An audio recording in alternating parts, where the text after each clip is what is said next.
programa Viva a Voz Saúde pela rádio Nossa Senhora de Copacabana, a rádio carioquíssima. Ficamos a mais ou menos uns 150, 200 passos da Princesinha do Mar, da Avenida Atlântica, que é onde fica a praia de Copacabana. Hoje é dia 11 de janeiro, nosso segundo programa do ano, 11 de janeiro de 2024, e nós vamos conversar hoje sobre um tema de saúde pública e um tema melindroso, de uma certa maneira, mas para a gente desvendar todos os mistérios desse problema, a gente trouxe uma pessoa com muita experiência na área, que nós vamos discutir, minha colega, minha xará, Alexandra Sanches, e ela é pneumologista como eu e tem uma dedicação de décadas dentro de um aspecto que nós vamos trabalhar no programa. Ela veio aqui hoje, nós já tentamos algumas vezes trazê-la aqui, pela segunda vez, ela já veio aqui há alguns anos, acho que há uns 4 ou 5 anos no programa. Depois eu vou colocar o link desse programa para a gente conversar sobre tuberculose e um aspecto específico da tuberculose, que é a tuberculose nas prisões. Esse é o título do programa. Antes de eu apresentar a convidada, eu queria fazer uma antecipação, uma sugestão àqueles ouvintes nossos que eventualmente acreditam na teoria de que bandido bom é bandido morto. Eu sugiro que não acompanhem o programa, porque o programa vai ser dedicado a proteção, como a gente pode fazer para proteger melhor as pessoas que estão dentro do sistema prisional, seja por infração penal, sejam os trabalhadores, os agentes penitenciários, entre outros, que também ficam muito inseridos nesse sistema e sob risco, portanto, de adoecerem pela tuberculose. Então, Alexandra, o recado está dado, porque senão as pessoas podem ficar se irritando, né, dizendo que a gente é defensor de bandido, né? Na verdade, a gente é defensor do Estado. O Estado alberga esses bandidos que foram condenados e cabe ao Estado protegê-los da melhor forma possível, inclusive tomando medidas que evitem o adoecimento desses albergados e também que essa doença, que é de transmissão ativa respiratória, passa de pessoa para pessoa pelo ar. Imaginem vocês num ambiente de confinamento, pouco ventilado, pouco solarizado, o risco dessa transmissão, e os números que a nossa convidada vai mostrar aqui vão confirmar isso. Mas então, Alexandra Sanches, aliás, eu descobri que eu estava fazendo uma pesquisa sobre você para o programa, eu não sabia que seu nome tem um nome no meio chamado Roma, né? É Alexandra Roma. Esse Sanches é espanhol, né? Roma é italiano. O Roma é italiano, a sua família tem esses dois. Meus avós tinha italiano, tinha português, italiano e espanhol. Então, e uma brasileira. O seu ramo italiano eu não conhecia, mas fala um pouquinho de você, no sentido assim, por que você escolheu, como se deu a escolha da pneumologia, e dentro da pneumologia eu me lembro que você é doutor em saúde pública, você, enfim, tem vasto currículo, mas assim, para os ouvintes conhecerem melhor a sua vocação, porque dentre vários aspectos o sistema prisional chamou tanto a sua atenção? Então, primeiro a pneumo e segundo o sistema. Eu já fui, né, estudar pneumologia, né, me especializar em pneumologia, porque eu já gostava da tuberculose, né, na época quase da tisiologia ainda, né? Então eu já gostava desse tema lá em na verdade, 1980. A tisiologia dentro da medicina veio antes da pneumologia. Exatamente, mas eu estou dizendo que é dedicada mais especificamente à questão da tuberculose, né? Uhum. E então eu fui pneumologista mesmo durante muitos anos, trabalhei em hospitais federal, um hospital federal, né, e como pneumologista e tudo. Onde isso. você trabalhou? No Hospital da Lagoa, durante muitos anos. Hoje é o Hospital Federal da Lagoa. Já era naquela época, né? Depois foi mas o nome hoje chama Hospital Federal da Lagoa. Trabalhei lá muitos anos e entrei para o Estado, onde eu trabalhei no Programa Estadual de Controle da Tuberculose, logo depois de formada também. E quando... Deixa eu me lembrar quando foi. Você se formou em que ano? Em medicina? 79. Um ano depois 79. De mim. Sou de 78. Formei pela FRJ, né, em 79. Aliás, uma colega minha da Lagoa, desculpa te interromper, muito querida minha, que é colega já de ginásio, depois científico e depois de faculdade. Era do Hospital da Lagoa, Vera Lúcia Pedreira, Verinha. Trabalhei muito com a Vera, A gente era do mesmo grupo da pneumologia lá. Isso. E aí eu, na época, eu estava no Estado e fiz um concurso, foi o primeiro concurso que teve para a SEAP, que é a Secretaria de Administração Penitenciária, que era justamente era de tisiologia, para trabalhar com tuberculose. Como era a área que eu mais gostava, eu já estava na pneumologia na Lagoa, eu fiz esse concurso, passei e aí saí do Programa de Controle da Tuberculose Estadual e fui para o controle da tuberculose no sistema penitenciário. Você trabalhou, então, no programa propriamente dito, não era numa unidade de saúde? Não. Programa de tuberculose do Estado. Ali no nível Avenida central. México. Na Avenida México, nível central, E trabalhei também no Hospital Santa Maria antes, né? Trabalhei no Clemente Ferreira, quando ele existia, né? Então, tenho alguma... A gente é rodado, né, Alexandre? Tem uma bagagem aí na fisiologia, no tempo que ainda os hospitais eram... Eu trabalhei 36 anos no hospital especializado em tuberculose, que é o Rafael de Paula Souza, que era federal, depois foi municipalizado, infelizmente, no nosso caso. Porque a tuberculose perdeu um pouco de força ali, né? Muito. Mas aí eu entrei para o sistema penitenciário e aí é uma coisa que eu gostava, já tinha uma experiência no nível central do programa estadual, né? Então eu implantei, assim, por assim dizer, né, entre aspas, um programa de controle da tuberculose do sistema prisional, né? Isso foi em 87, se não me engano. E aí começamos com atividades de controle da tuberculose, de prevenção, de controle, de busca ativa e tudo mais. Lá eu fiquei até, sei lá, 95, eu acho, né? Fiquei uns 20 Quase anos. 10 anos no sistema. Não, fiquei mais, fiquei 20. Falou em 87. E saí em 95, nem me lembro. Foi quando eu entrei para a Fiocruz, eu nem me lembro, mas que ano foi. Mas, enfim. E aí, nessa época, eu era médica, a gente criou o programa, um sistema de informação e uma equipe de enfermeiros, né, e de técnicos de enfermagem que faziam, que iam às unidades, né, para buscar os casos e fazer quando você fala ia às unidades ia vários presídios, né? Unidades prisionais, isso. Né? Aliás, eu queria fazer uma observação aqui logo na introdução, quer dizer, quando você falou, né, da questão da saúde e tal, é bom a gente lembrar que a saúde no sistema penitenciário, ela é uma questão de direito humano. Sim.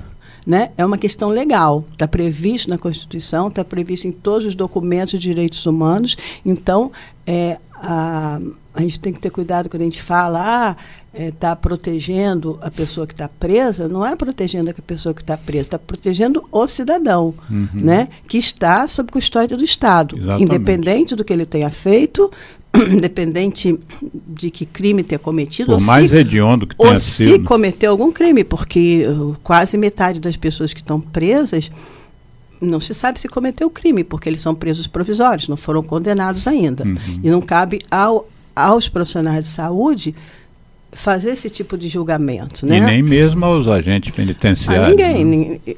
Enfim, aos agentes, eles precisam custodiar as pessoas, tomar conta delas, e a saúde precisa prover a saúde, prover a assistência e a prevenção, né? Então, isso é uma questão que é pautado tanto na legislação quanto na ética médica, né? Isso é uma coisa importante, que os profissionais de saúde têm que estar sempre atentos a isso, né?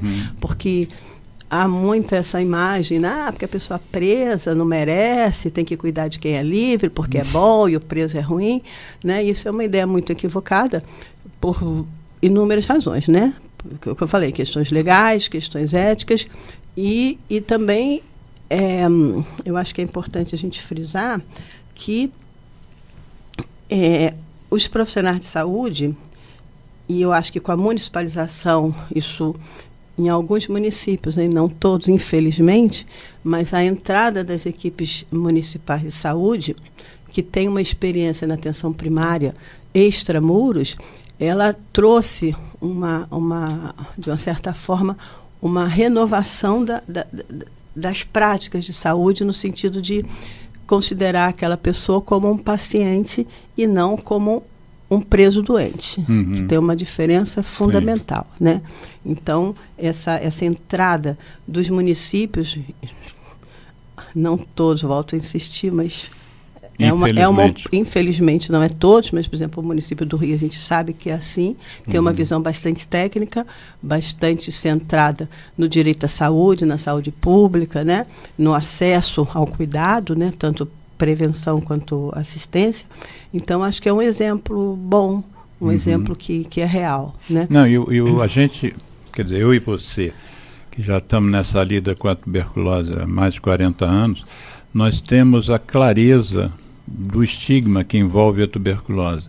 Então, se você soma isso ao estigma do preso, você tem dois estigmas, né? Dois preconceitos. Eu acho que a gente está numa situação que a tuberculose nos presídios ela é tão grave que eu acho que o estigma do preconceito ele é secundário. Você tem que preservar a vida. Exatamente. A gente está nesse nível, né? Porque a chance de uma pessoa presa morrer aqui no Rio de Janeiro é 11 vezes maior do que um homem livre. Um homem que está preso, jovem, ele tem 11 vezes mais chance de morrer de tuberculose do que uma pessoa que está livre. E, na verdade, as pessoas estão... E outra coisa é que uma pessoa presa tem 29 vezes mais risco de adoecer de tuberculose do que uma pessoa da população geral. Na verdade, depende do que você está comparando, né? Porque os números são realmente apavorantes e se a gente considerar que os casos são os casos notificados, né? Que a gente se baseia nessas taxas nos casos notificados. E os casos notificados são aqueles sintomáticos, aqueles que já estão com a sua doença agravada ou com bastante tempo de evolução, porque são aqueles que procuram assistência médica porque tem algum sintoma, né?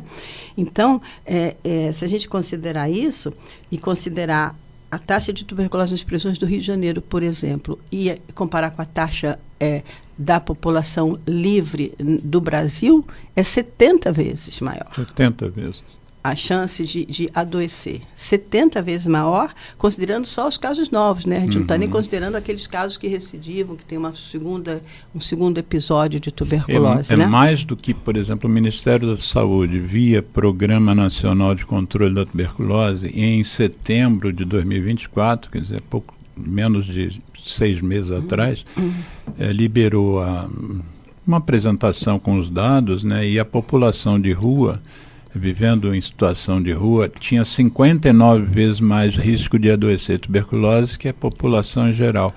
E pelo que você o sistema prisional estaria mais baixo, mas pelo que você está falando o risco é ainda maior do que a população de rua. É maior. O cálculo dessas taxas, você sabe tão bem quanto eu, ele varia muito com o denominador que você usa para calcular, né? Sim. Então, no sistema prisional, você usa a população presa, né? A população de rua é uma população difícil de calcular. Sim. O número qual é o número de pessoas que vivem na rua hoje em dia?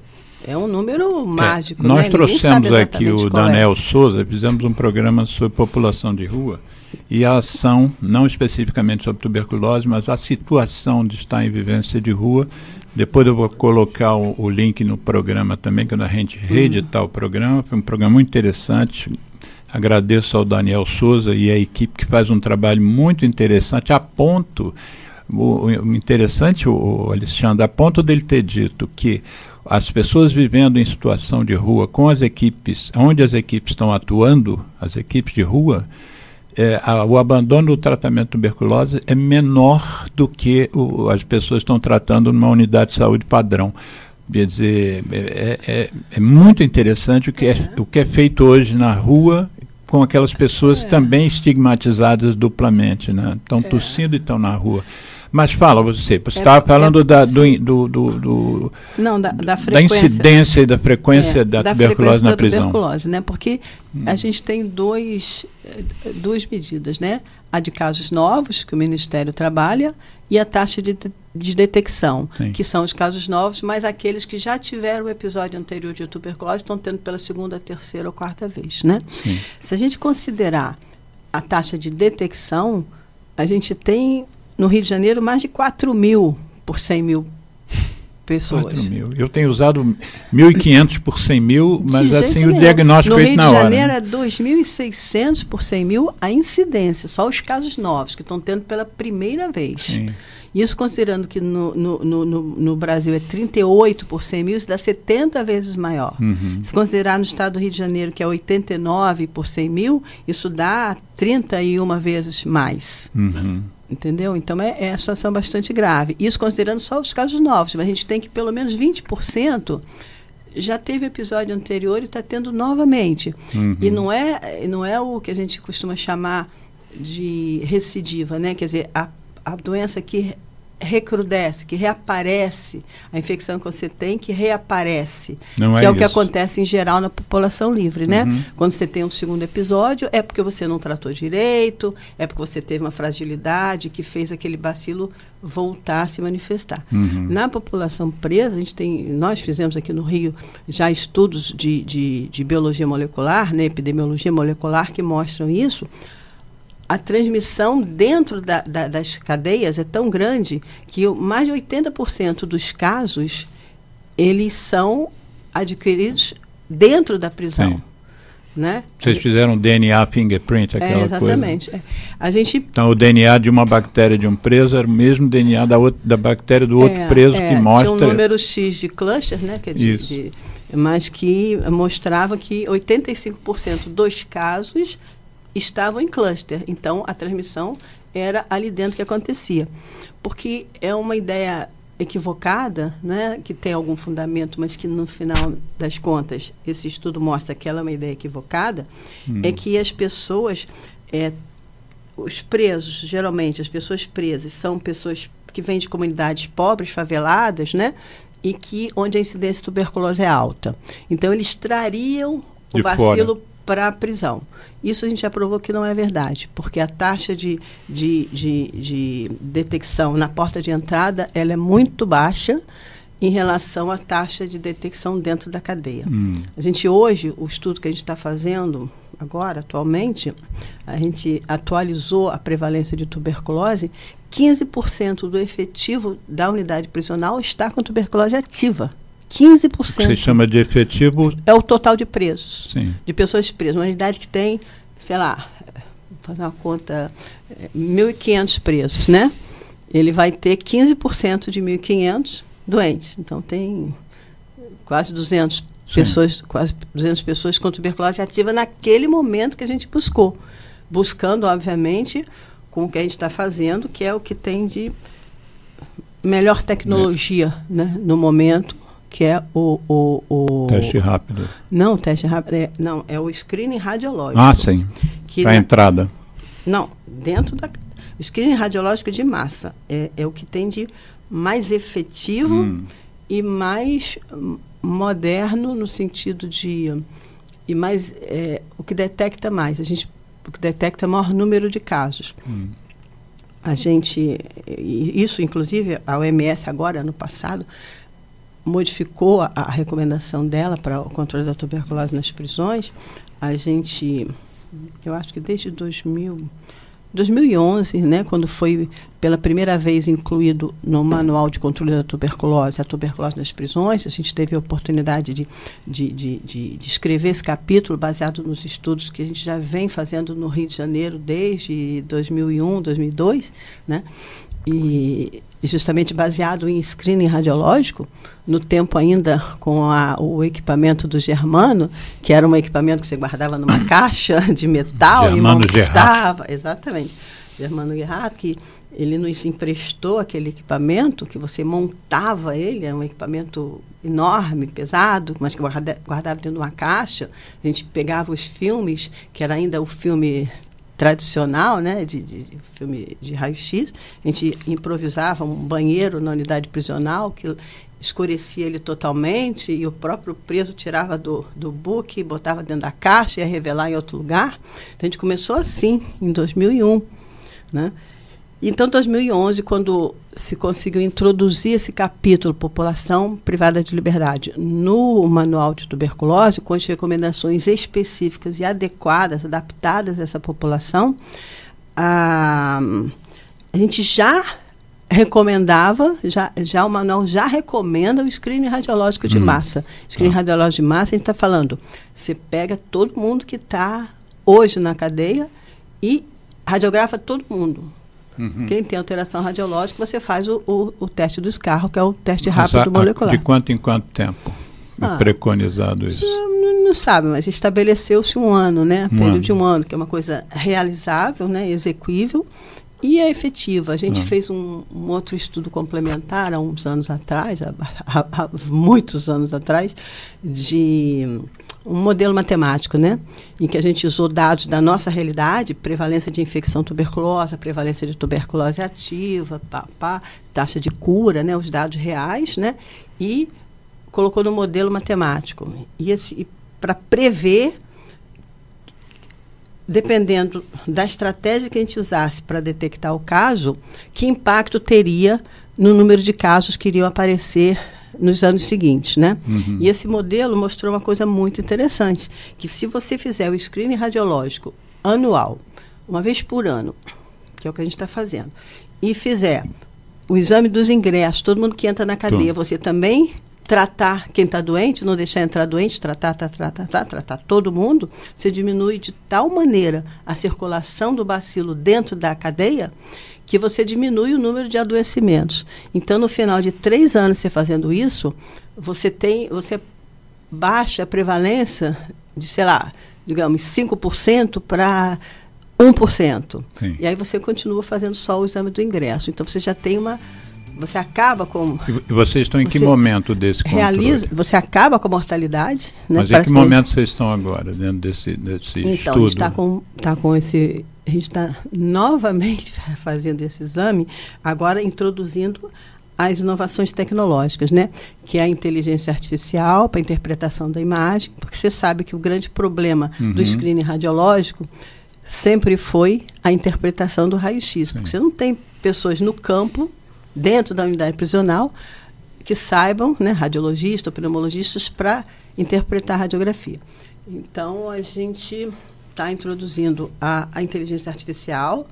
A SEAP tem, desde 2011, uma unidade móvel de raio-x, já com a imagem digitalizada. Né, que o aparelho manual se usou durante muitos anos, mas de 2011 para cá se tem esse equipamento, que é uma van, que tem todo o equipamento de radiologia digital, e agora a gente está introduzindo a inteligência artificial, que dá uma independência. Então, a equipe de saúde não precisa ter um especialista em tuberculose para selecionar quem vai fazer o exame de escarro. E a gente começou isso, foi em julho, é um projeto que é financiado pelo CNPq, Ministério da Saúde. Julho de 2024 agora. 2024, Fizemos já o primeiro screening, estamos fazendo agora o acompanhamento, né? E as medidas de educação que vão junto, de informação, né? De sensibilização de toda a comunidade, quer dizer, os guardas, os presos, né? Você falou que no sistema que vocês estão analisando, tem 15% da massa com a doença ativa, né? Doença Não é a doença que foi curada, não é a doença lá de trás, não são cicatrizes. É doença em atividade que tem que tratar. O Ministério da Saúde também, nessa mesma apresentação de setembro de 2024, referindo a dados de 2023, fala em 9,1% dos casos de tuberculose no Brasil seriam dos privados de liberdade. Esse dado que você tem, ele é quase o dobro do que o Ministério está revelando. Como é que você explica essa diferença? Não, na verdade, são dados diferentes, né? São informações diferentes. O dado do Ministério, que é o dado do Sinan, são as pessoas que estão presas e que foram diagnosticadas como tuberculose. Sim, né? 9,1% da população. No Rio de Janeiro é 11%, mais ou menos, e no Brasil a média é um pouco 9%, alguma coisa, por cento. Então, isso é o que é diagnosticado normalmente pelos os programas. Pelas equipes de saúde prisional. Isso representa, se não me engano, sei lá, 7 mil... 7 mil e poucos casos no Brasil inteiro. Isso. No Rio de Janeiro, a gente teve ano passado... 7 mil no universo de 89 mil, que foram os dados de 2023 no Brasil inteiro. Das pessoas livres e não livres, vamos dizer. Então, mas representa um universo... são 7 mil e poucos casos. Quase 8 mil para 89 mil. 89 mil casos de tuberculose, que dá 9%, mas são 7 mil casos somente 7 mil e poucos casos em... quantos presos nós temos? Quase 800 mil presos no Brasil. Então, isso não é nada. Entendeu? O que a gente o dado que a gente está produzindo é um dado um pouco diferente. Ele diz que naquele momento, naquela unidade prisional, eu tenho 15%. Então, as unidades com as mesmas características daquela... Não estão detectando. Não estão detectando. Por quê? Porque essa unidade onde a gente está trabalhando, por exemplo, ano passado detectou, se não me engano, 100 casos, e o estado do Rio de Janeiro inteiro notificou 1.900 casos só no Brasil, para você ter uma ideia do peso do Rio de Janeiro. São 7 mil casos de tuberculose entre os presos no Brasil. Quase 2 mil são do estado do Rio de Janeiro, que é um estadinho pequeno em relação aos outros estados. Né? Tem uma população prisional de 40 mil. Né? São Paulo tem uma população prisional enorme. Pernambuco, Rio Grande do Sul tem uma população prisional enorme. E a gente é 20%. Não é que não tenha casos, é que não são detectados os casos. Porque... não é porque o controle no Rio seja mais precário do que fora, é porque fora não detecta. É claro que existem diferenças regionais, né? Tem estados em que a tuberculose, no geral, na população livre, ela é muito mais baixa, né? São Paulo é um estado em que tem uma frequência, um número de casos de tuberculose, uma taxa, né, em relação à população baixa, né? Mato Grosso do Sul é outro que tem uma taxa baixa. Outros estados têm taxa baixa, né? Agora, Rio de Janeiro, Pernambuco, Rio Grande do Sul tem uma taxa alta na população livre. Já é alta, né? 89, a média nacional é 38. Então, já é uma taxa alta. E na prisão, ela é muito alta. Né? Manaus é a mesma coisa. Sim. Por que você tem uma quantidade enorme? Manaus tem a primeira ou segunda incidência nacional, compete com o Rio, fica ali trocando quem é o campeão. Manaus me parece estar em primeiro e Rio em terceiro. Eles ficam trocando ali, né? Mas está sempre há ali. Décadas que fica nessa... Fica o primeiro e o segundo. Mas, e nas prisões não tem casos, são poucos casos notificados nas prisões do Amazonas. Por quê? Porque os presos lá são mais saudáveis do que a população livre? Porque as prisões são mais confortáveis, são menos superlotadas do que o Rio, do que o Rio Grande do Sul, do que Pernambuco? Não. É simplesmente porque não detecta. Por que Pernambuco não detecta? Mas me diz uma coisa, Alexandra. Eu fui, e você participou disso também, houve um projeto chamado Fundo Global Tuberculose Brasil, que recebeu recurso do G7, né, os 7 países mais ricos do mundo, mais a Rússia, G8 então. E esse recurso foi para a gente aperfeiçoar o controle da tuberculose no Brasil e melhorar a questão da coinfecção tuberculose HIV. E eu fui um dos coordenadores técnicos desse programa pela Fundação Ataulfo de Paiva, justamente do Germano Guerrard, que a gente mencionou aqui. E tinha também a Fiotec, né, da Fundação Oswaldo Cruz. E aí a gente tinha projetos em várias partes do Brasil, e um dos projetos era um projeto de Manaus, do Amazonas, do sistema prisional, de fazer a avaliação na entrada do detento no sistema. Antes dele entrar na primeira cela, ele primeiro passava por uma consulta. E eu me lembro das salas de coleta de material, me lembro do raio-x de um determinado presídio. Nós estivemos juntos, eu acho que você estava também com a gente. Eu coordenei justamente pela Fiotec esse eixo de tuberculose nas prisões. Isso. Então eu participei. Agora estou me surpreendendo com você dizer que no negócio lá não funciona porque não está detectando. Porque isso tem 10 anos, tem mais de... Não, isso tem... Foi em 97, 98. Não, começou em 2007, terminou em 2012, porque o governo era o Lula. É bom a gente lembrar isso, que o governo anos, Lula, né?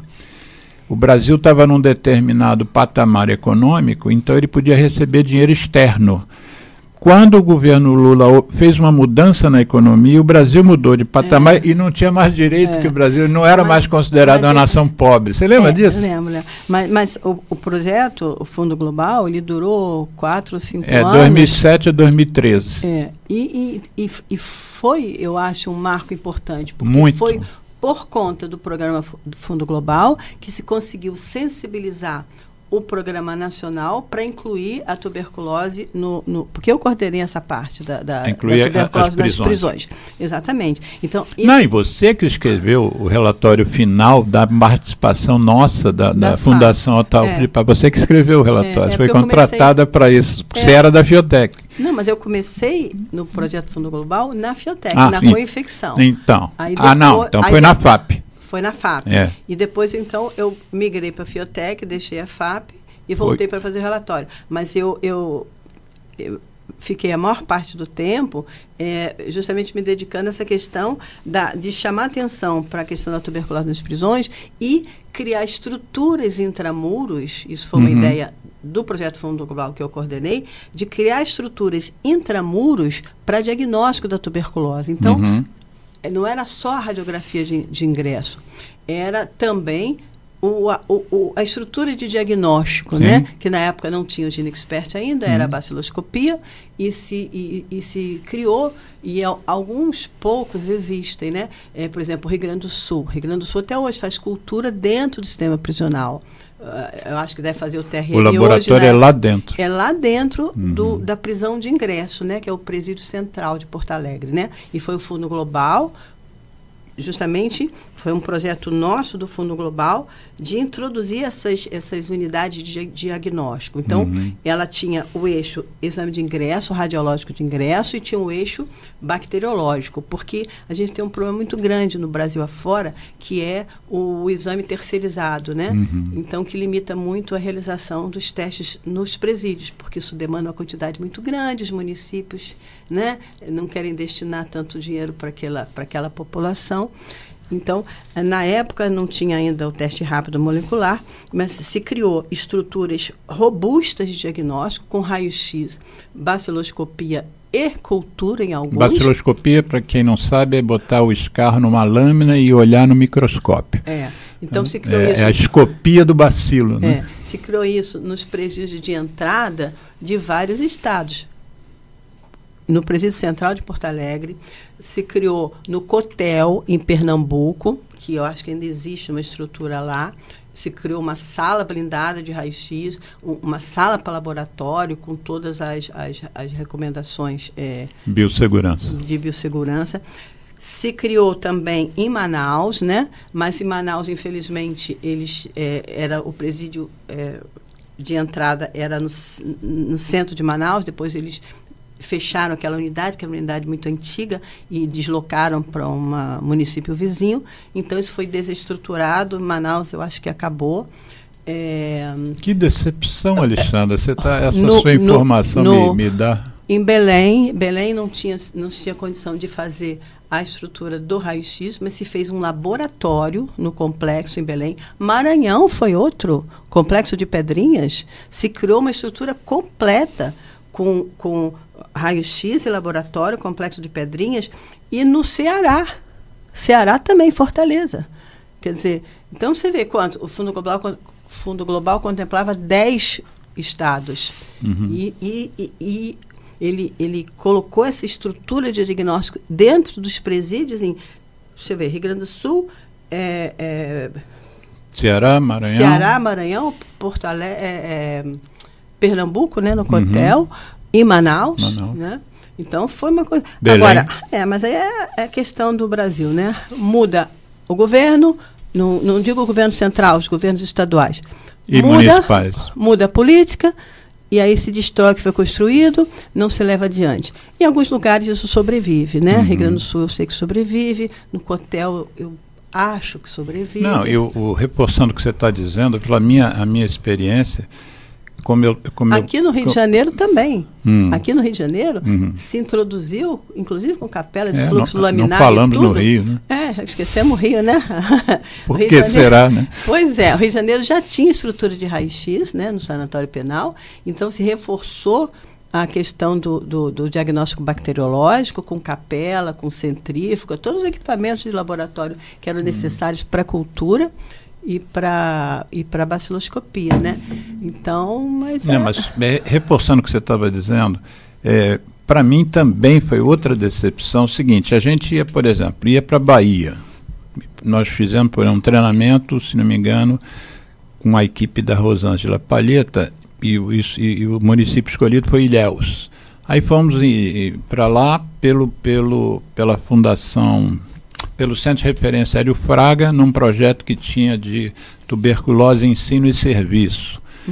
E aí a gente foi para lá e treinamos a equipe de vários municípios, que foi o evento centralizado em Ilhéus.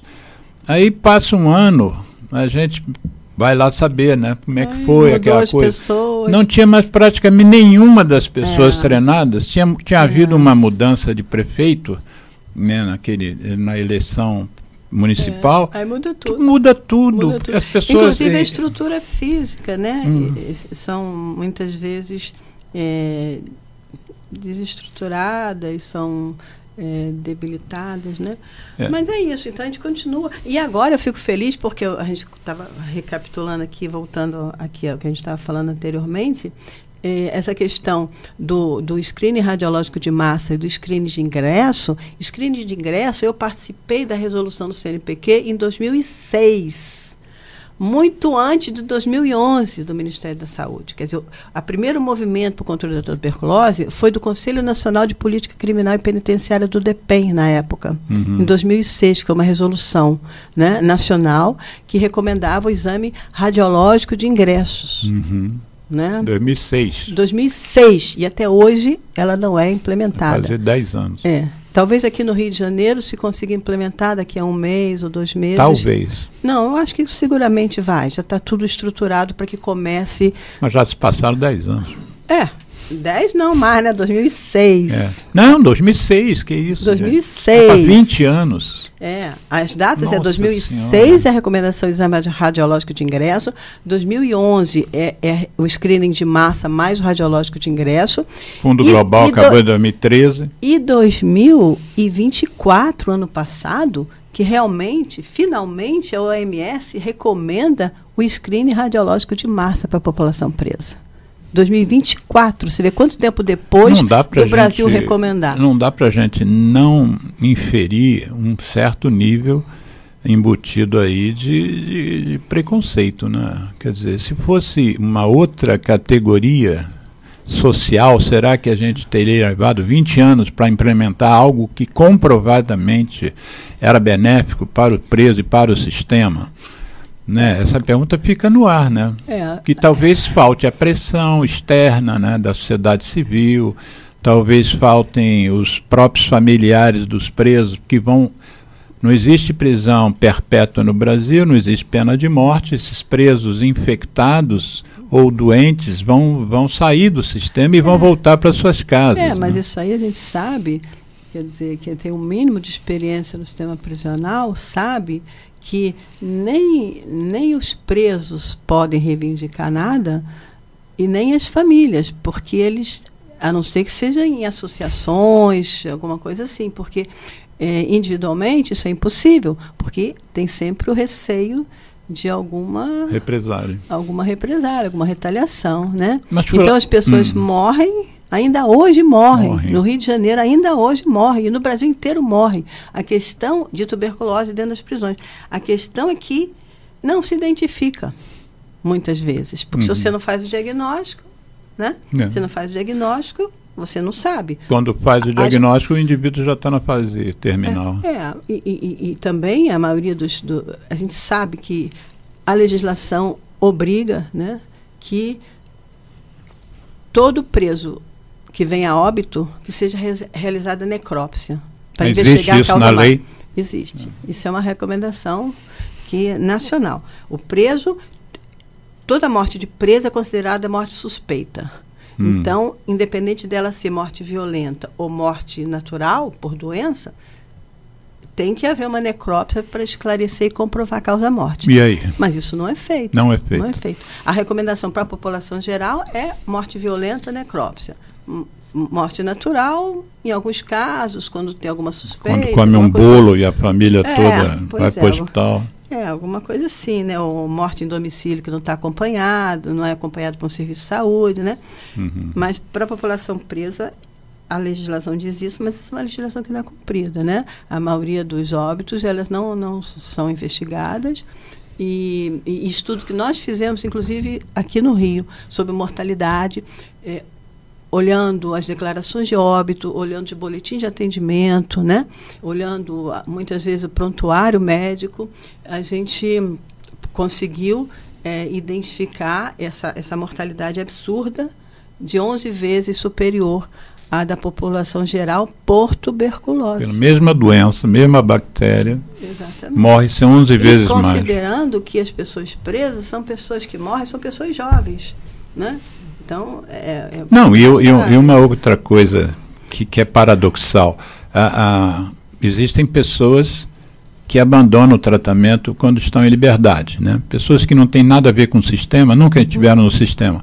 Então a gente tem uma taxa de abandono no Brasil em torno aí, sei lá, de 12, 13%.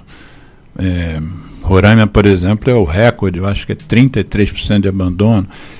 Mas as pessoas abandonam, o que é um dos problemas do controle da tuberculose do ponto de vista nacional, porque as pessoas que abandonam, como não estão curadas, vão continuar passando a doença para outras pessoas e um risco adicional, que é aquela bactéria ficar resistente às drogas que vinham sendo usadas, que são, não por acaso, as melhores drogas, as menos tóxicas, as que fazem um tratamento ser mais curto. Então, quando você tem que mudar o tratamento, existe uma série de implicações. O que eu chamo de paradoxal é que a possibilidade de um abandono dentro do sistema prisional, uma vez que o sujeito está encarcerado, seria mínima, né? Você não deveria ter abandono. Isso é uma outra ideia equivocada. Ilusão. Isso é uma outra ideia equivocada, né? Porque a pessoa está presa, mas ela ainda guarda certa autonomia em relação à saúde dela, né? Então, a gente achar que só porque a pessoa está presa, ela vai tomar o remédio que você está obrigando ela a tomar, é engano, porque aí tem até uma questão mesmo que envolve até relações humanas e psicologia, porque a pessoa que está presa, ela já está submetida a tanta pressão, tanta ordem, porque a ordem não é só do guarda, a gente sabe que tem as facções também, né? Então, tudo isso pressiona aquele indivíduo que está lá preso, né?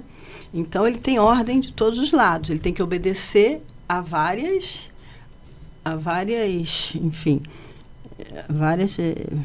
pessoas que vários pressionam. Comandos diferentes. Se a saúde entrar nessa lógica de obrigar também, de mandar, de pressionar, é o mais fraco dos três. É o que tem menor poder de persuasão. Não né? consegue fazer um tratamento diretamente observado?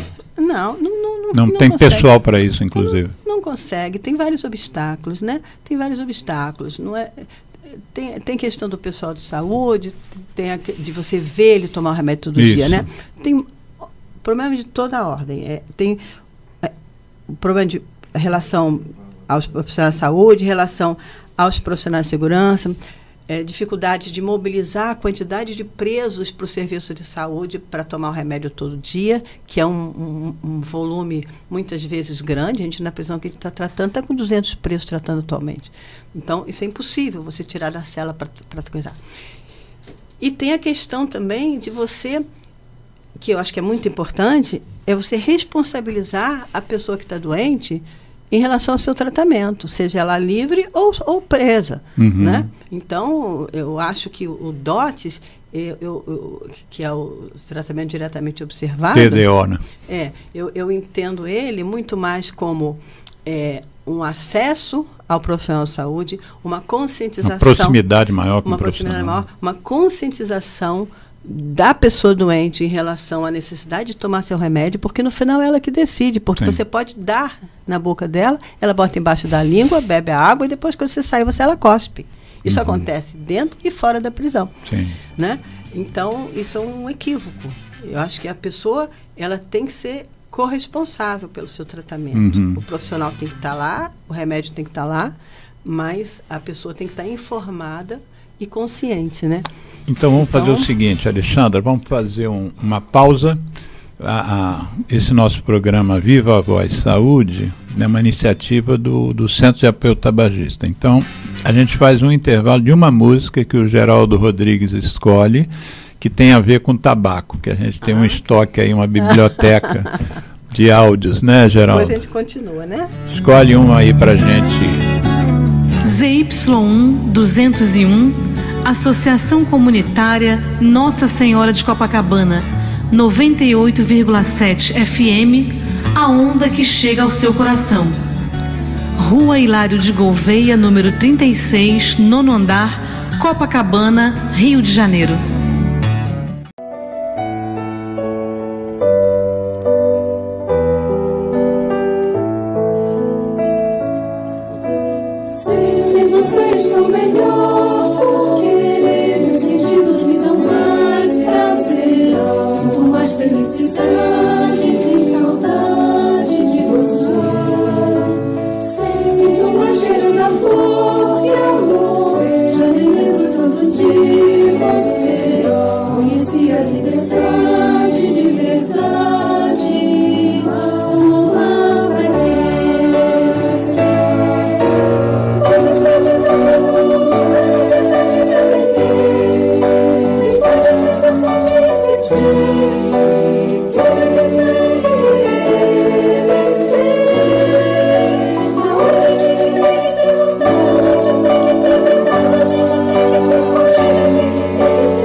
Conheci a liberdade verdade, fumar pra quê?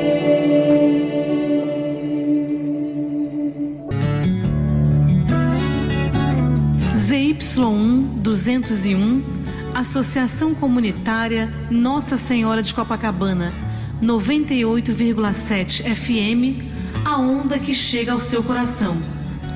Rua Hilário de Gouveia, número 36, nono andar, Copacabana, Rio de Janeiro.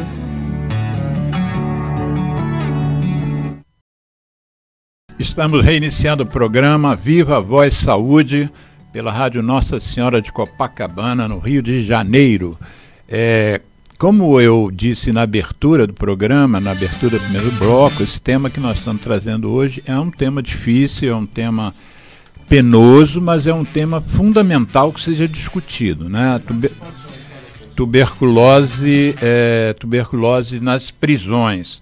Eu queria até pedir desculpas, porque eu achava que eu tinha me preparado para fazer isso no início do programa, e acabou que eu me embalei aqui, me empolguei com a presença da minha convidada e fui logo pedindo que ela se apresentasse. Mas eu queria antes voltar então atrás e fazer uma apresentação da própria doença que nós estamos falando aqui. A tuberculose também foi chamada de tísica, né? Por isso que o especialista em tuberculose é chamado de tisiologista. É uma doença muito antiga. Há artigos que falam, inclusive, que já encontraram vestígios da doença em seres de espécie anterior à nossa. Nossa espécie é Homo sapiens, e há relatos de descobertas de vestígios da doença na Homo erectus, quer dizer, numa espécie milhares de anos antes da nossa. É uma doença que causou um impacto sanitário no mundo impressionante, é uma das principais doenças que matou a população do planeta ao longo da história. Fala-se que metade da população da Europa foi dizimada pela chamada peste branca. A tuberculose era chamada de peste branca porque as pessoas normalmente, antes de morrer ou com doenças graves, ficavam pálidas, muito pálidas pela anemia. Muitas anemias ocorriam por as pessoas perderem sangue na tosse e terem quadros de hemoptise gravíssimas e sobreviviam ou não, mas cursavam com uma anemia muito grande. Por quê? Porque não se sabia o que era a doença, qual era o agente etiológico, chegou-se a pensar que fossem fumaça de pântanos, e também não se tinha como tratar, então, aquilo que você não sabia. Em 1882, portanto, no final do século XIX, um pesquisador alemão, biólogo, médico e estudante de microbiologia, convocou a Academia de Ciências da Alemanha, e ele então publicou e noticiou, fez um encontro dizendo que tinha descoberto o agente que foi nomeado como Mycobacterium tuberculose, portanto era uma bactéria. Isso foi em 1882, final do século XIX. Então nós já conhecemos o agente causador da doença há quase um século e meio. Mas não se tinha tratamento. Então, na década de 40, um ucraniano chamado Selman Waksman, que depois se naturalizou americano, né? Eu nem nessa época, assim, na minha adolescência, eu nem me ouvia falar em Ucrânia. E depois, quando eu fui estudar tuberculose, eu vi a importância desse país para a humanidade, né? Porque claro que ele não deve ter feito esses estudos sozinho, mas foi ele o responsável pela descoberta do primeiro medicamento antibiótico a tratar a doença e chamada streptomicina. De lá para cá, quer dizer, da década de 40, do século XX para cá, várias outras drogas foram descobertas como potenciais, podiam fazer parte do esquema de tratamento, e até hoje, até no século XXI, até há 10 anos atrás, de lá para cá, já se descobriram outras drogas com esse mesmo potencial. Então, para nós, por exemplo, que lidamos com isso, a convidada aqui presente, para nós ainda é um incômodo você saber que você está com uma doença ativa que foi descoberta há quase 150 anos atrás o tratamento dos primeiros há quase 70 anos atrás, há mais de 70, quase 80 anos atrás, e a gente ainda tem, por exemplo, 10 milhões e 600 mil casos novos de tuberculose no mundo por ano, uma mortalidade de 1 milhão e 300 mil pessoas por ano morrendo por uma doença conhecida no século XIX. No Brasil, nós temos, na última apresentação feita pelo Ministério da Saúde, setembro de 2024, sob dados de 2023, nós temos 89 mil casos e novos detectados em 2023 e 5.900 mortes são dados do Ministério.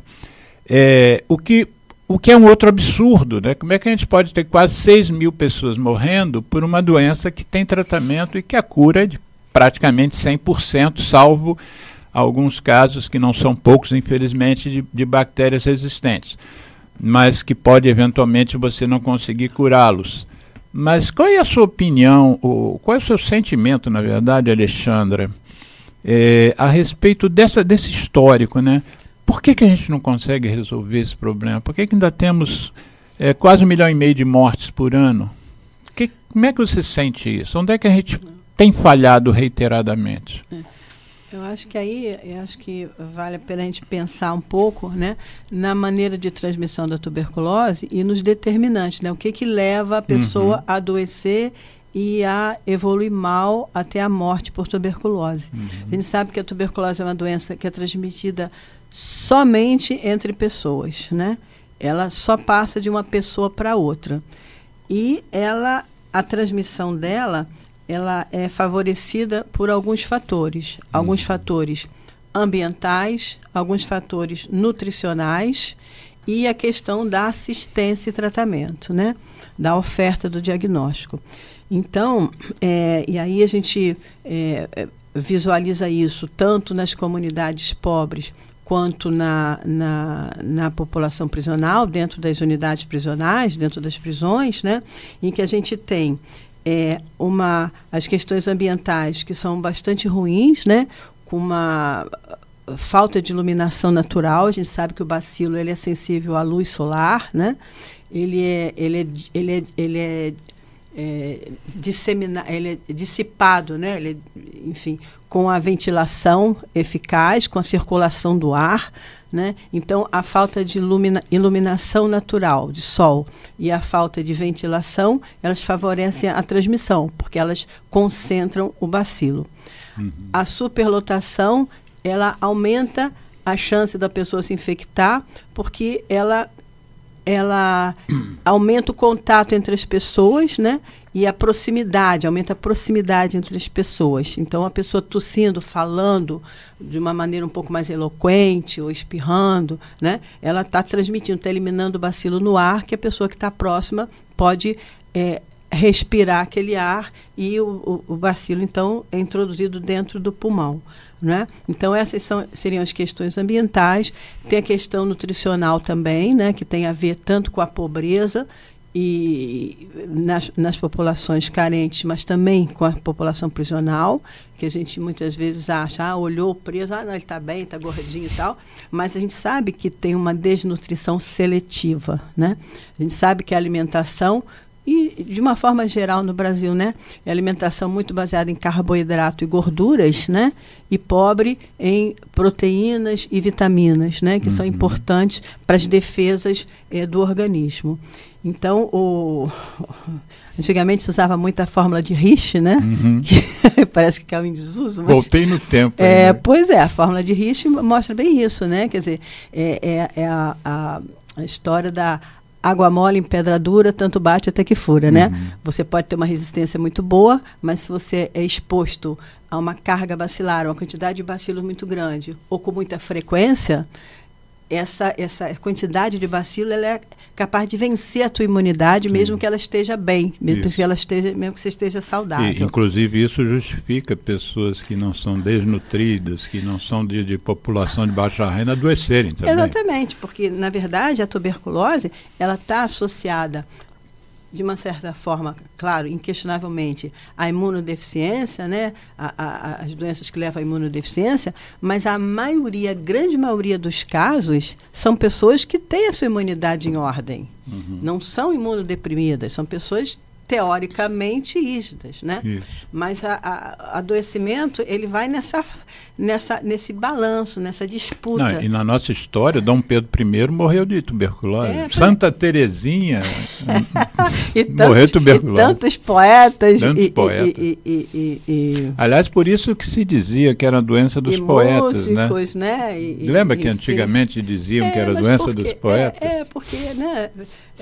Tinha um pouco a ver com essa associada à boemia, né? Não que come, se alimenta mal, bebe, né? Se alimenta mal e tal, porque a questão da nutrição, ela tem uma seletividade. Você pode parecer saudável porque você está gordo, mas você não está saudável porque você tem carências específicas, né? Então, essas questões todas têm uma importância enorme nas prisões, porque você tem a superlotação, você tem a falta de ventilação, você tem a falta de iluminação e tem a alimentação ruim, de má qualidade. Não, e tem o estresse também, né? E tem o estresse também. E, além disso, você tem os fatores ligados à oferta de diagnóstico, né? Ao acesso ao serviço de saúde, à qualidade do serviço de saúde e o quanto esse serviço é capaz de identificar a doença que a pessoa presa tem. Né? Então, a gente chama isso de efetividade do serviço, né? De resolutividade do serviço. Se você vai procurar, às vezes você tem que ir, às vezes também para a população geral isso acontece, né? Você vai várias vezes ao posto de saúde com uma tosse, com uma febre, e só na terceira ou quarta vez que alguém se lembra que pode ser tuberculose. Eu tenho feito diagnóstico recentemente lá em Caxias de pacientes tão doentes há 6 meses, 7 meses. Mas você não procurou ajuda? Procurei. Mas não pediram raio-x? Não pediram. Então, essa questão na prisão também tem um papel importante, que é a limitação do acesso pela própria dificuldade de circulação, a qualidade dos serviços, que nem sempre são bons, e a falta de ferramentas diagnósticas, a falta de testes diagnósticos, a falta de tecnologias modernas que permitam o diagnóstico. É por isso que esse projeto que a gente está desenvolvendo agora, que a gente está chamando Prisões TB0, que tem esse... Prisões TB de tuberculose. Tuberculose zero. Que tem essa ambição de não chegar a zero, né, infelizmente, mas chegar próximo a, né? Ou pelo menos acabar com a mortalidade e reduzir bastante a transmissão dentro das prisões. Mas, além disso, tem também um outro fator, né? Não, a prisão ela concentra todos esses fatores que facilitam a transmissão. Então, ela funciona como um amplificador da doença. Sim. Né?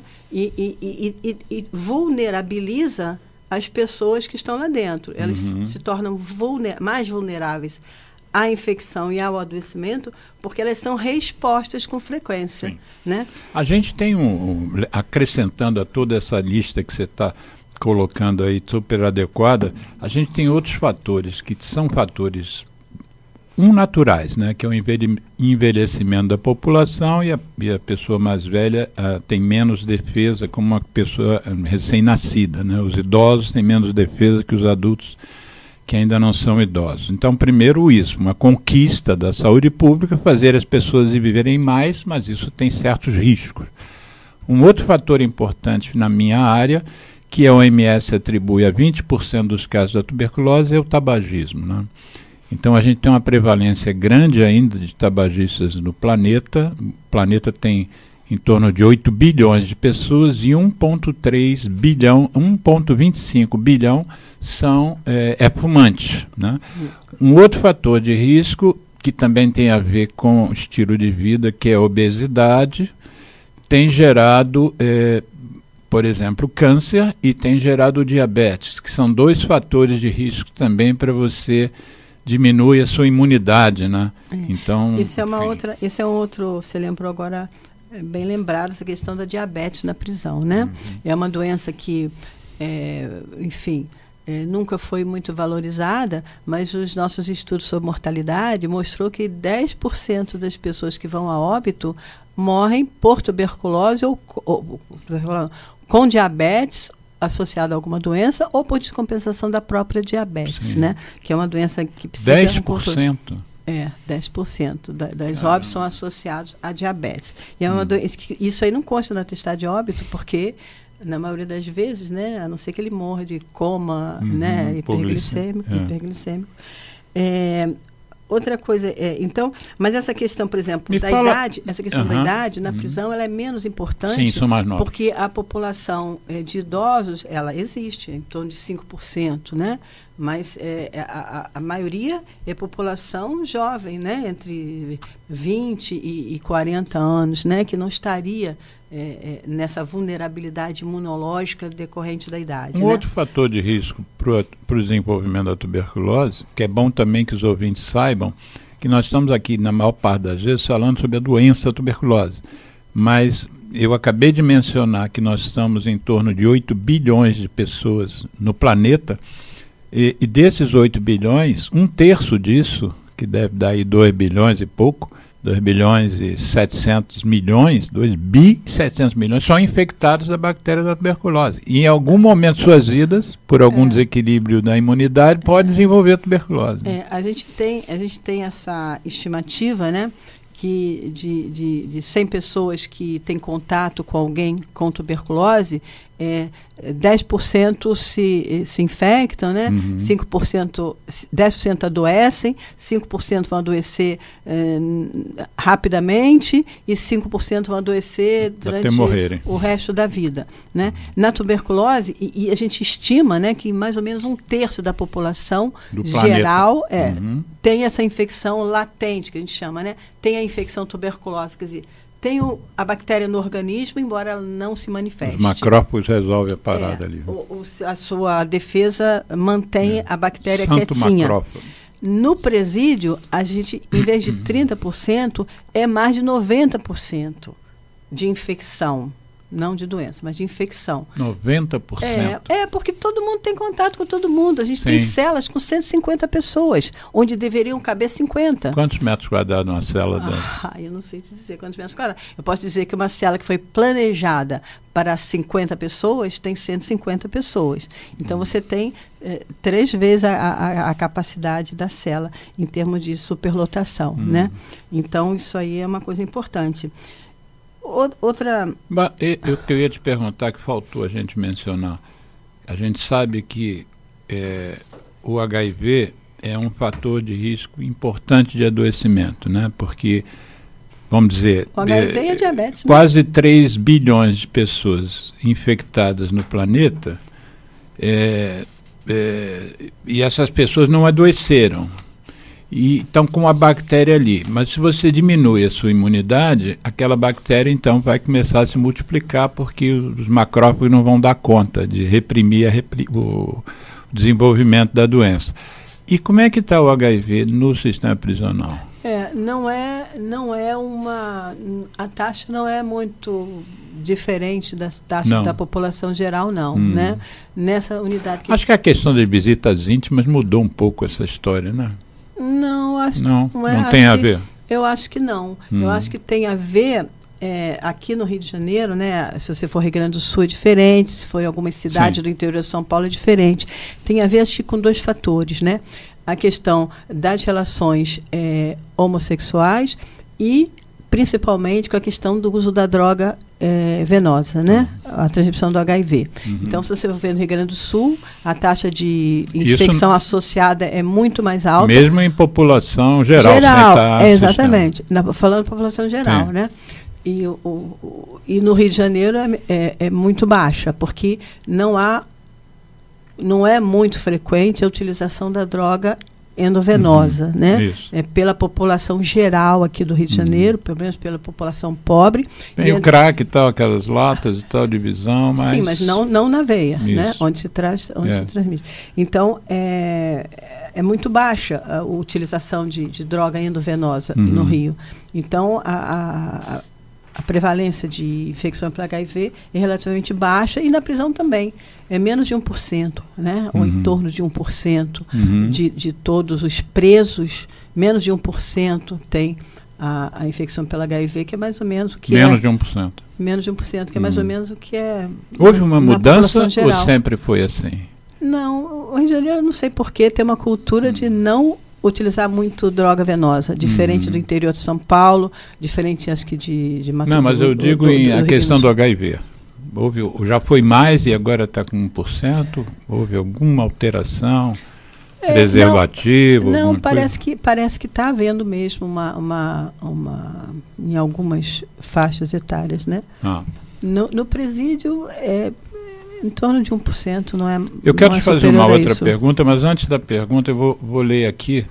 Geraldo lembrou a gente, tem uns comentários aqui no chat ao vivo pelo YouTube, que é o Wilterman Fernandes deu boa tarde, a Biasi Andréia também deu boa tarde, depois o Wilterman comenta, normalmente nos presídios, nós, mesmo se fazer uma triagem, eu não estou entendendo direito aqui o que ele quis dizer. Coleta o BAR para teste rápido antes de entrar em contato com outro preso. Tem alguma dica para evitar a propagação? Já entendi a pergunta. Então tá. Então responde essa, depois eu faço o comentário da Andréia. Wilterman, com W, Wilterman. Então, Wilterman, a maneira de limitar ou de impedir a transmissão da tuberculose nas prisões é exatamente essa. É você detectar muito rapidamente quem está doente, na fase bem inicial da doença, examinar todo mundo que está entrando naquela unidade prisional para ver se ele não está doente, para você manter o ambiente livre da tuberculose. Pelo menos tuberculose externa, né? Novos. Sim, mas a interna dos novos que entram, isso. Mas a população que já está lá, as pessoas que já estão lá presas, é isso que a gente está chamando de rastreamento de massa. É você examinar todo mundo que está lá dentro num determinado momento. A gente faz isso uma vez por ano. A gente leva uns 20 dias para examinar uns 1.500 pessoas, fazendo radiografia do pulmão. Por quê? Porque na radiografia você vê as lesões bem iniciais, antes mesmo das pessoas terem sintomas, antes dele ter tosse, antes dele ter febre, antes dele procurar o serviço de saúde porque ele está se sentindo doente. Tanto que nesse tipo de abordagem que a gente está preconizando e que a gente está fazendo, 90%, quer dizer, dos doentes acham que não estão doentes. Eles não se sentem doentes. 90% de quem está doente acha que não está doente. Entendeu? Não necessariamente, porque eles não se sentem doentes. Sim. Se você não se sente doente, você não vai procurar um diagnóstico, né? Então, por isso que é importante você estar alertando as pessoas para qualquer sintoma mínimo procurar, e é importante também você disponibilizar as inovações tecnológicas que permitem você identificar a pessoa antes dela ter sintoma, porque isso é que impede a transmissão. Antes que ele tussa, antes que ele tenha febre, antes que ele escarre sangue, antes que ele emagreça, você faz o diagnóstico e trata. É isso que a gente está tentando fazer. Né? A Biasi Andréia diz, no presídio feminino, eu não sei de qual ela está se referindo, nós fazemos teste rápido molecular, que é uma forma de você analisar o escarro, que não a baciloscopia, é um teste mais sofisticado, que vê o DNA da bactéria. Então, isso é um avanço, né? Um avanço da ciência. No presídio feminino, nós fazemos teste rápido molecular, mais radiografia em todos que entram. E acompanhamos após a entrada em 6 meses com radiografia. Quer dizer, mesmo sem ter sintomas, eles fazem nova radiografia. Se você puder, Wilterman e Biasi... Onde é que é a Biasi? Por exemplo, isso que eu queria... Onde ela é? Pois é, isso que eu vou pedir a eles, se disserem de onde vocês são, pelo menos o estado, né, o município, para a gente, enfim, para a gente passar aqui para a nossa convidada. Eu queria te fazer uma pergunta que é a seguinte: nós estamos falando aqui do sistema prisional e estamos falando dos que estão privados de liberdade. Mas e as equipes? Até que ponto a infecção tem atingido também, e a doença, os que trabalham, os que são pessoal de saúde, agentes penitenciários, pessoal da limpeza. Como é que... É claro, no presídio, o pessoal da limpeza são os próprios presos. São os próprios presos. Que trabalham, isso é desconhecimento mesmo. São os próprios presos que trabalham, né? Tá. Mas o pessoal da segurança e o pessoal da saúde, é claro, né, que são atingidos também, porque a tuberculose, ela circula no ar, né? E os guardas, em geral, né, os agentes penitenciários, que agora são policiais penais, né, eles estão dentro, não dentro da cela, mas dentro do ambiente prisional, lá dentro mesmo, onde está a bactéria circulando. Então, eles têm uma possibilidade mais alta do que a população geral. População geral mas isso está se traduzindo em números? Mas não se tem estatística, infelizmente, porque... Você sabe, né? Não se tem um programa de saúde ocupacional, né? Um acompanhamento. O correto seria fazer um teste para ver se quando ele entra nesse tipo de atividade... A gente não tem isso nem nas unidades de saúde, que geral no sistema prisional. Isso também é um problema. Não, mas isso é um problema legal, né? Porque o exame admissional e exame periódico, ele só é obrigado para seletista, né? A lei para o profissional... funcionário público em geral, ele não está subordinado a essa lei, né?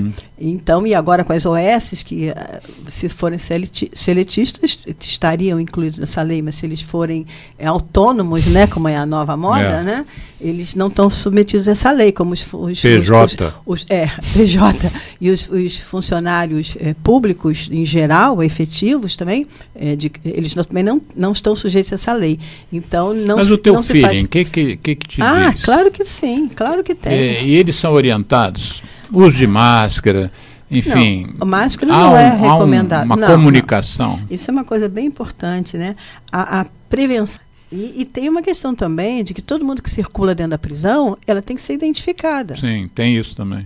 Isso que eu falo, a questão da segurança nesse sentido, né? Você não pode entrar mascarado numa unidade prisional, né? A não ser quando é aqueles equipes de ataque, de garantir a segurança no momento de rebelião, alguma coisa assim. Senão, os profissionais que trabalham todo dia, eles não têm justificativa para usar máscara. Eles têm que ajudar a detectar quem está doente e tratar. A gente sabe que com 15 dias de tratamento, ninguém transmite mais. Há controvérsia. Há controvérsia, mas é assim, né? A regra é essa, né? Então, o que impede a transmissão é a mesma coisa, por exemplo, de uma família, né? Eu acho que assim, acho que o exemplo é assim, uma família mora numa casa, uma família pobre mora numa casa que é um cômodo, o pai, a mãe e 5 filhos. Dormem todos no mesmo cômodo. Que não é infrequente. O que não é infrequente. Aí, a mãe ou o pai adoece. Aí você, como médico, vai dizer, não, você saia da sua casa, deixe seus filhos, deixe seu marido e vai se isolar não sei aonde para você se tratar. Não. Por que você não faz isso? Porque quem tinha que se infectar, já se infectou. O bacilo está circulando ali. Então, a pessoa não adoeceu hoje, ela já está doente há um mês, 2. Não, ela não está doente, ela já está infectada. Se ela vai adoecer ou não, não sabemos. Mas... a circulação. O caso índice está doente. Já está doente. Há 2 meses, mais ou menos, convivendo ali naquele ambiente. Muito mais, às vezes muito mais. Então, ele já transmitiu o bacilo para quem tinha que transmitir.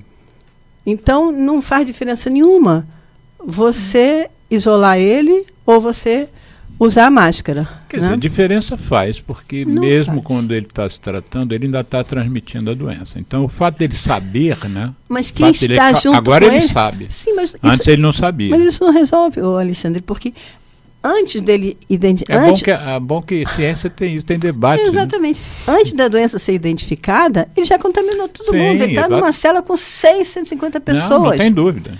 Então, quem tinha que adquirir a doença, já adquiriu. Já adquiriu.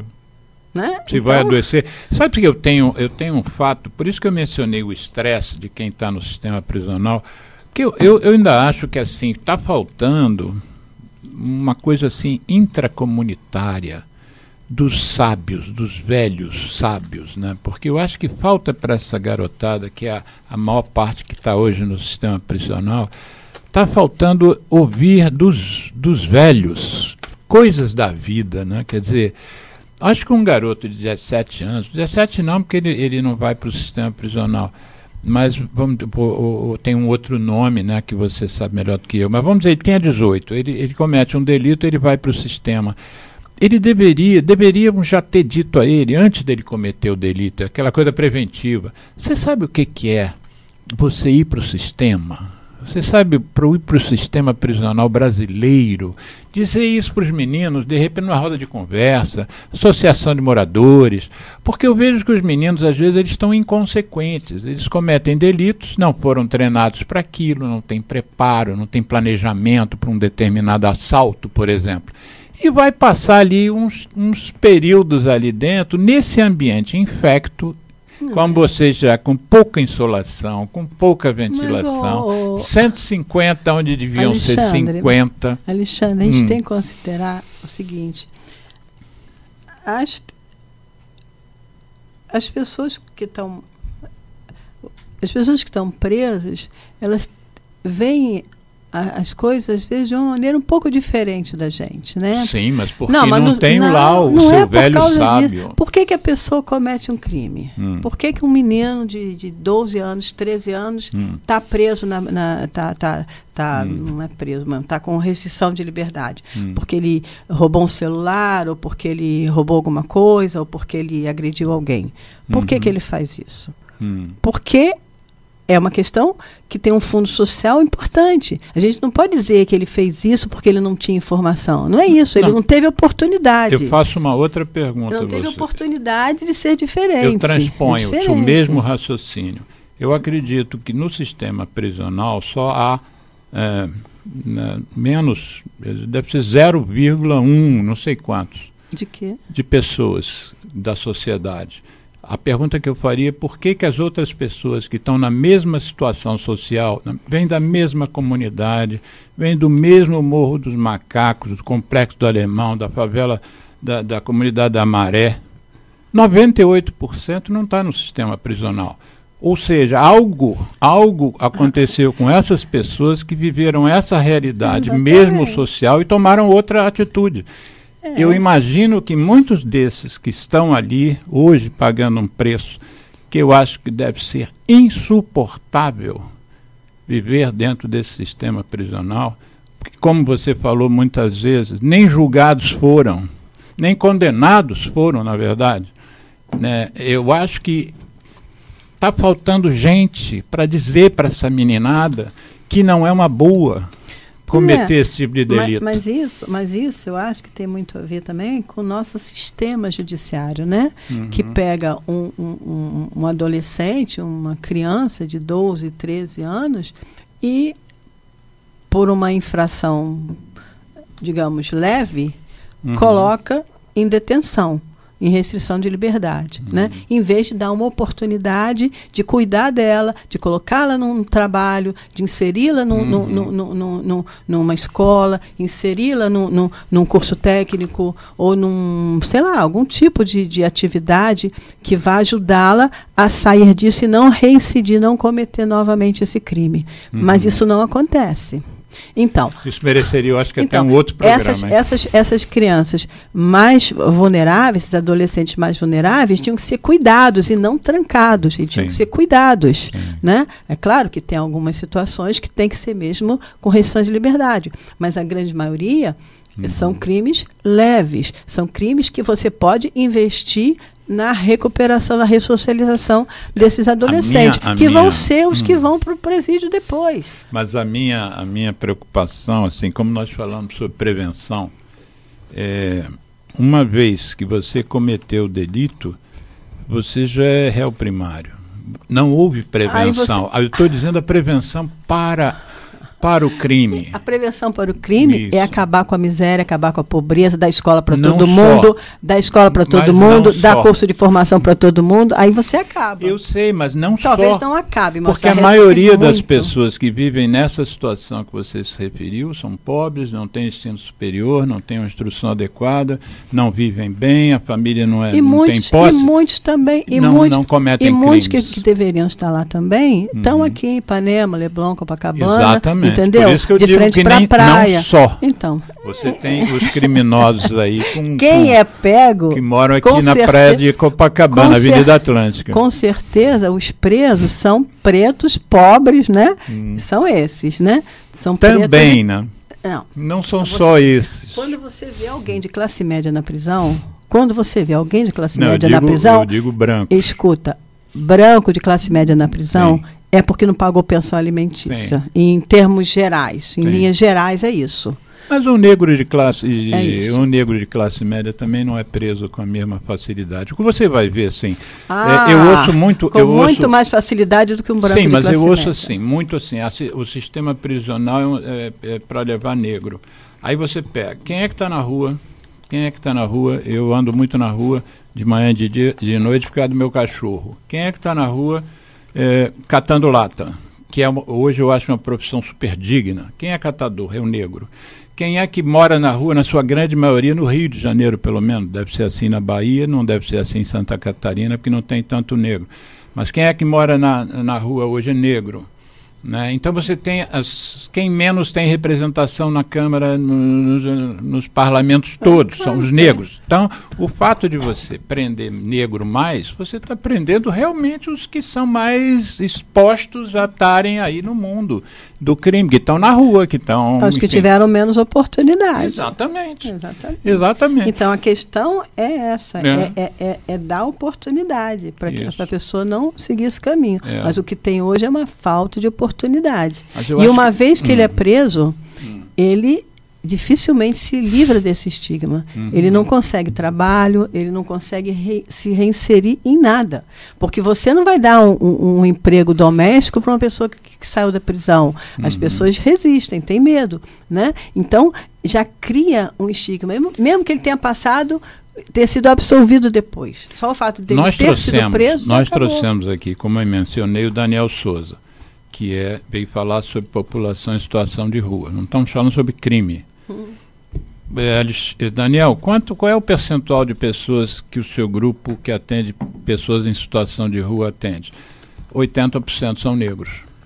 Então não é só no presídio, não é só o crime que é associado ao negro e nem a polícia que só pega negro. É a pobreza. 80% das viventes de rua e são na tuberculose também, porque é associada à pobreza, é associada à falta de oportunidade. É um indicador social, né, a tuberculose. Me fala nós temos uma divisão de tuberculose no Brasil, 2/3 homens, 1/3 mulher. No sistema prisional tem diferença?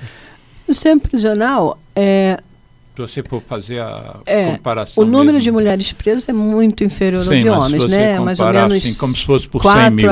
4 a 5% do número de presos são mulheres, né? Mas 4 a 5% só? 96% são homens. 4 a 5% são mulheres. Isso tem aumentado um pouco, era menor, agora está em torno de 5,5% talvez. Mas em relação à tuberculose, como o número é menor, né? Números absolutos, o número absolutos vai ser menor. Mas a tuberculose normalmente, mesmo na população geral, ela é menos frequente nas mulheres, né? E os presídios, e o presídio de mulheres também, normalmente eles não são superlotados como os masculinos, né? Não que eles não sejam, mas eles são digamos, superlotação leve, né? Não é tão, as celas não são tão grandes, não há tanta aglomeração, né, quanto nos masculinos também. Então, as condições de encarceramento das mulheres, nesse aspecto, falando da tuberculose especificamente, elas são menos favoráveis à transmissão. Associa ao fato das mulheres também terem menos doença e serem menos numerosas, né? Mas a mortalidade por tuberculose, por exemplo, nas mulheres, ela é maior nas mulheres presas do que nas mulheres livres, né? Como é que se explica? A mortalidade? Ser maior. A mortalidade, eu entendo a mortalidade como falta de acesso ao diagnóstico, né?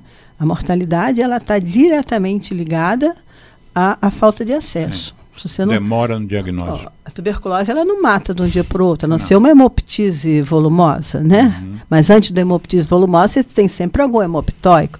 Então, não é assim. A tuberculose não mata de repente. Mas essa falta de acesso da mortalidade da mulher no presídio, você está se referindo a ela ter entrado com tuberculose, não ter sido feito diagnóstico, ela ter desenvolvido a doença lá dentro e não ter feito o diagnóstico? Em relação às mulheres, eu não sei te dizer esse dado. A gente nunca estudou a fundo as mulheres, né? Porque justamente como a situação dos homens é tão grave, né?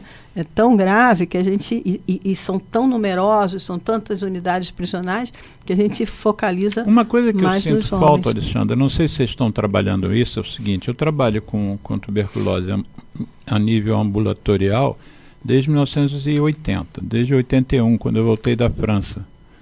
Eu fui para o Curicica e saí em 2016, né, que eu fiquei lá 36 anos. E agora estou em Duque de Caxias há 3.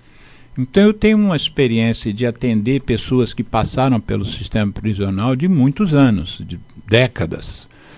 Eu não me recordo de uma vez que um dos egressos tenha dito assim: não, eu fui muito bem acompanhado.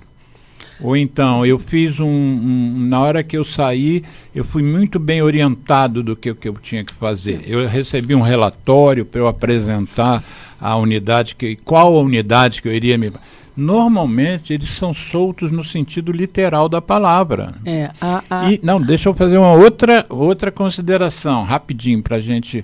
Daqui a pouco precisamos encerrar a nossa conversa, infelizmente. Mas outra coisa é dizer assim... muitas vezes não me davam remédio e o agente ficava com a cartela do remédio batendo na grade, dizendo: olha aqui, não vou dar para vocês não. Vocês não merecem tomar remédio. Quer dizer, mudou essa relação dos agentes com os pacientes. Eles estão entendendo também que eles têm os internos têm direito humano. Eu acho que tem exceções, né? Mas eu acho que isso aí progrediu bastante. Né? A questão da informação dos policiais penais em relação à tuberculose, em relação ao próprio risco ao qual eles estão expostos, fez com que houvesse a informação deles sobre a doença fez com que houvesse uma mudança de atitude. Há muitos anos atrás, quando eu entrei no sistema... Pode ligar. Eu viro e mexo e deixo o telefone com som também. Fica tranquila. A gente, há muitos anos atrás, a gente tinha essa história aqui no Rio de Janeiro. Lá, quando eu entrei no sistema em 98, tinha isso. Faziam, os agentes penitenciários na época, né, faziam aquela revista de cela e jogavam os remédios, qualquer remédio, analgésico, tuberculose, AIDS, tudo jogava fora, né? Mas houve um investimento na questão da informação. Isso aí, eu acho que praticamente hoje, se existe, é bem pouco, bem localizado. Porque né? As coisas que a gente tem visto dos agentes de segurança de pessoas de fora, né? Não do sistema. Em São Paulo, por exemplo, a postura dos agentes tem sido a pior possível, né? Fico imaginando se eles estivessem dentro de um sistema, como é que esses policiais não estariam agindo, né? De rua, né? Não, mas no sistema, é diferente, o treinamento que esses agentes receberam é outro. É diferente, porque, na verdade, a categoria foi transformada em policial penal agora, né? Recentemente, alguns anos, né? 2 anos, sei lá. Eles nem eram da Secretaria de Segurança? Não, eles eram da administração penitenciária, alguns estados é segurança, outros justiça, mas eles não eram policiais, no sentido de haver um treinamento como um policial, porque, na verdade, eles fazem a custódia dos presos, né? Eles não têm a ação policial de rua, né? E pelo menos aqui no Rio de Janeiro, né, eu acho que atualmente os últimos concursos já tem entrado muitos policiais com um nível superior, com uma formação, né, maior. E eu acho que agora até uma exigência, não sei se não tenho muita certeza disso. Mas em relação à porta de saída dos casos de tuberculose do sistema, esse é um grande desafio, né? Porque, na verdade, quando chega o alvará de soltura, o sistema tem que liberar o preso imediatamente. Imediatamente. Atualmente, com as Não pode. Não, peraí, que eu tenho que agendar a sua consulta no posto de saúde. Não pode. Então, pode ser de dia, de noite, né? Então, de 2023 para cá, com as equipes de saúde prisional que tem um horário mais alargado, né? De 9 às 5, 9 às 4, aí a chance de ter profissionais de saúde quando ele sai é maior, né? Mas mesmo que tenha, você imagina, você está preso, chega seu alvará, você quer conversar com o profissional de saúde? Claro que você não quer, você quer ir para a rua, você não quer perder seu tempo ali. Mas talvez tenha que ser feito um planejamento prévio, né? Não, mas e não existe, justamente. Não existe por inúmeras questões relacionadas à segurança e questões do judiciário. Nisso, e do judiciário, a gente não sabe. A equipe de saúde não sabe se o preso está para sair, não está para sair, se vai ser transferido. Mas você sabe onde ele mora. Não sabe? Não, peraí. A questão, quando você sair, vamos por partes. Pois saúde é tal. Não, vamos por partes, olha só. A questão da saída, o profissional de saúde não tem o menor conhecimento, nem pode se planejar, tá? Então, para resolver isso, tem que haver uma conscientização dele durante o tratamento, para que ele tenha as informações, para que ele tenha as informações necessárias, ele saiba que tem que procurar, ele tem que saber a data que ele tem que terminar o tratamento, onde ele vai procurar. Né? Então, isso é uma realidade. Isso deve ser feito assim. Deveria ser feito assim. Porque quando você notifica o caso de tuberculose, ali você tem que pôr. É obrigatório você botar o endereço da pessoa. Mas aquele endereço nem sempre é um endereço. Bom. Aí também. Então isso aí é outro problema. Outro problema. Você, até o município... Não, a tua experiência para mim é ótima. Até o município do Rio faz isso, né? Comunica a unidade de saúde do endereço que ele tem. Mas nem sempre aquele endereço. Muitas vezes dá endereço da mãe, da tia, da avó, e não é necessariamente o que ele mora, né? Porque muitas vezes ele não tem interesse que eu já recebi pacientes que saíram do sistema hoje tratando e chegaram em mim 3 meses depois. Sim, isso acontece. A gente que não está lá do outro lado dá uma dó do caramba e dá uma... mas os caras não podiam orientar melhor esse paciente. Não pode. Mas agora eu estou te entendendo. Pode, mas teria que ter... Pense nisso. Vocês já estão pensando em porta de saída. Vocês já estão pensando. Isso sempre se pensa, mas acontece que, por exemplo, tem a ideia de ter uma carteirinha, né? Como tem no posto de saúde, né? Sua próxima consulta, não sei o quê. Vai com a consulta mas agendada, mesmo isso é um problema, porque você tem que botar de onde é que ele está saindo. Nem sempre ele quer dizer de onde ele está saindo, né? Você não pode botar um encaminhamento sem uma unidade de origem. Isso. Então, às vezes você até dá uma receita, alguma coisa para ele. Eu sempre, quando eu atingia ainda na rotina, eu fazia isso. Botava uma receita com a data do início e a data do término do tratamento, né? Falei, você guarda, dá para sua família guardar. Às vezes pode ter funcionado. Olha só, a gente lançou um monte de ideias aqui. Talvez a gente precise fazer até um segundo programa quando o seu projeto avançar. A Wilterman e Biasi e Andréia não disseram de onde estavam falando. Você perguntou se não era muito tempo, né? 1h45 minutos, estão faltando 2 e tinha tanta coisa para falar ainda. Mas eu queria o seguinte: no frigir dos ovos, você desce assim, você tem 1 minuto e meio, né? 1 minuto e meio, 2 minutos para falar. O que você recomendaria se você tivesse o poder hoje, a vara de condão? Vamos mudar o que está acontecendo no sistema prisional em relação à tuberculose. Em 2 minutos, quais seriam as principais pontos? Então, aumentar o acesso ao diagnóstico, aumentar a informação das pessoas presas e dos policiais penais em relação à tuberculose. A pessoa que está presa tem que saber quais são os sintomas, tem que saber como é o tratamento, mesmo que ela não tenha doença, para ela ficar alerta. Os familiares têm que estar de olho também, porque às vezes a própria pessoa presa, a tuberculose é insidiosa, né? Ela vai ali devagar, vai chegando devagarinho, você nem sempre valoriza. Mas a pessoa que visita, uma vez por semana, uma vez por mês, ela se dá conta, você emagreceu, você está tossindo. Isso. Então, o familiar tem informação. Mais que na semana passada. O familiar tem informação fundamental, porque ele vai chamar familiar, atenção. O próprio interno. O que mais que você recomenda? Isso é informação. E estruturar os serviços de saúde prisional com equipamentos de ponta, com a tecnologia, incorporar a tecnologia, como a gente está fazendo aqui no Rio, com a unidade móvel de raio-x, o screening de massa, quer dizer, radiografar todo mundo uma vez por ano, ficar em cima do diagnóstico, colher o escarro, insistir, mesmo aqueles que não têm sintoma, insistir, coletar, porque você confirma, 90% dos nossos casos são confirmados em pessoas assintomáticas. Então, isso é uma coisa importante. Importantíssimo. Né? Porque o teste que se tem hoje, o teste rápido molecular, é excelente. A tecnologia de imagem é excelente, né? E com a questão da inteligência artificial, você dá uma certa agilidade no processo, né? Que é fundamental. Então, dotar os sistemas penitenciários de tecnologia para permitir o diagnóstico e a informação. Falou? Acabou. Depois eu anoto. O programa acaba e depois já acabou? Já desligou, Geraldo? Depois eu ponho o contato que você queira dar. Depois eu ponho na edição do programa, tá bom? Tá bom, beleza. Muito obrigado, Alexandra. Minha xará. Eu agradeço. Passar esse sábado aqui com a gente. De verão. Agradeço. Geraldo, obrigado. Povo que nos ouve aí, divulguem o programa, por favor. Espero que as pessoas tenham compreendido a importância de controlar a tuberculose no sistema penitenciário para controlar na população geral também, né? Exatamente. Que é uma via de mão dupla. Esse é o objetivo do programa.